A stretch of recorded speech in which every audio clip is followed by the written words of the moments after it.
the new movie Oppenheimer. Now, it's just been released recently. It's been all over the media. What are your thoughts as a Christian? Should people be seeing this movie and supporting, putting their money towards a movie like this? Well, Matt, I have to tell you, I've done some research on this. Let me, at the outset, say I have not seen the movie. I've read reviews, I've seen previews, but I shall not be watching the movie Oppenheimer, and nor should Christians. Now, a number of things ought to be, raised here. At first, let's recognise that it's a 3-hour movie, and it's about Robert Oppenheimer, the leader of the Manhattan Project, who invented the atomic bomb. Now, that in itself is a problem, but anyway, the atomic bomb was invented. Now, while the theme is fascinating, I've found through research and through the previews I've seen that the movie is virtually, in some scenes, the sex scenes, pure pornography. And I shall not be watching that because, you see, what we've got here is we're trying to make adultery, we're trying to make unfaithfulness, we're trying to make having, graphic sex on TV or movies acceptable.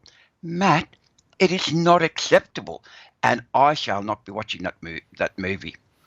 And I think for us as believers, we need to be very, careful and wise with what we let into our eye gate, our ear gate, into our heart, because whatever goes into your heart comes out in your life, And you've got to be careful. And the thing is, just think about it. 20 or 30 years ago, Greg, you wouldn't see stuff like that at the cinemas or even on TV, And now you can flick around or you can look on your phone, you can find anything. We've got to make sure that we're guarding ourselves from this stuff, don't we?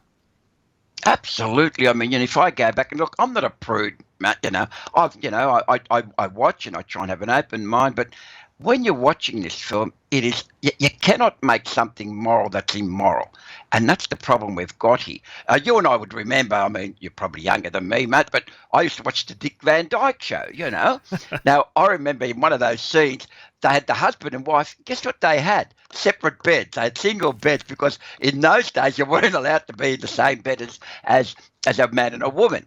I mean, that could be a bit prudish. The point I'm making is that our standards, Matt, have fallen and continue to fall. I mean, tell me, why does sex add anything to a particular story about the atomic bomb? I mean, quite frankly, it is nothing but pornography. And you and I both know, because I do a lot of men's ministry work, that pornography does it does impact on the brain. It fuels mental illness. It negatively impacts on your love, your marriage, intimacy. And yet we have Hollywood continuing to want to, have graphic sex displays. And look, the Bible's clear. James, warned us. Each person is tempted when he or she is lured and enticed by his or her own desire. Matt, don't watch it. Forget it. Go and watch something different. The Sound of Music. There you go.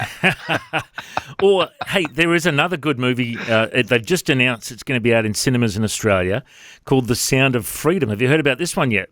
Yes, I'm watching it now, Matt. Yep. Well, it's got Jim Caviezel in it, who played Jesus in The Passion of the Christ, and Mel Gibson's also, behind it. And it's all about, rescuing children from slavery.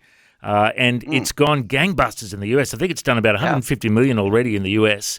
And I know there's been people lobbying at the cinemas for it to be out in Australia. We're always a little bit behind the US when it comes to cinema releases, but I think later this month it'll be out. And I'm hoping it's going to smash some box office records in Australia because it's about a very important topic, isn't it? Absolutely. I happen to have a copy of it, which I'm watching at the moment. I'm halfway through it. Okay. Fantastic. Highly recommended. Certainly do not watch Oppenheimer. Watch particularly this movie. But not only that, in the movie in Oppenheimer, I was reading that the Hindu community in India are very upset about it because they actually quote a Hindu scriptural verse during the sex scene. Wow. Now, the Hindus are saying, hey, hang on. This is a scathing attack on Hinduism. Yeah. I mean, why would you do that? So the Hindus have have my sympathy because we don't need to. It doesn't add anything to the movie, Matt. And it's about time they stopped having sex and graphic sex in movies and TV, because I've just had enough, Matt. You know? Yeah, no, absolutely, mate. Well, that's a good warning there, not to watch Oppenheimer and to watch something like Sound of Freedom when it comes out instead.